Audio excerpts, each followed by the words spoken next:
টোনাটুনিরা শেষে সুখে শান্তিতে বসবাস করা শুরু করলো। মাঝখান থেকে গাছের পাতা থেকে অনেক পাতা ঝরে পড়ে গেল নিচে।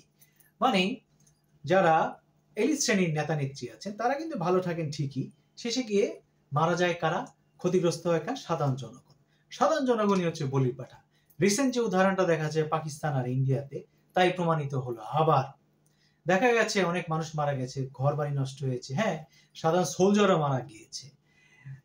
দ্বিতীয় বিশ্বযুদ্ধে হিরোশিমা নাগাসাকিতে অ্যাটম বোম ফেলানোর সময় প্রথমে কিন্তু নাগাসাকিকে শহর হিসেবে নির্বাচন করা হয়নি, সেখানে নির্বাচন করা হয়েছিল প্রথমে কিয়োতো শহরকে।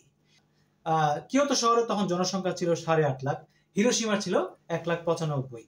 জনসংখ্যা বিষয় না, এখানে মূল বিষয় হচ্ছে শহরটাকে চেঞ্জ করলো কে?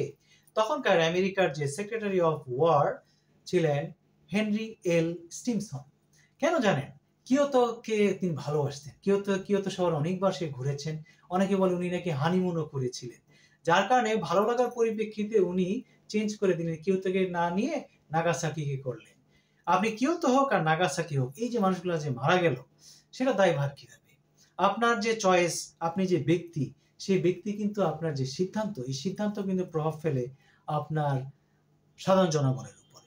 তাই যারা বিশেষ দায়িত্বে আছেন, নেতা নেতৃত্ব বলেন বা যে কোনো প্রশাসনিক বলেন, তাদেরকে এই হিসাব করে নেওয়া উচিত, আমি যে সিদ্ধান্ত নিচ্ছি এটা সাধারণ জনগণের উপর প্রভাব পড়ছে কিনা। নাগাসাকিতে তাই আজকে পাকিস্তান ইন্ডিয়া যে যুদ্ধ হলো, প্রমাণিত হলো যে সাধারণ জনগণই বলির পাঠা।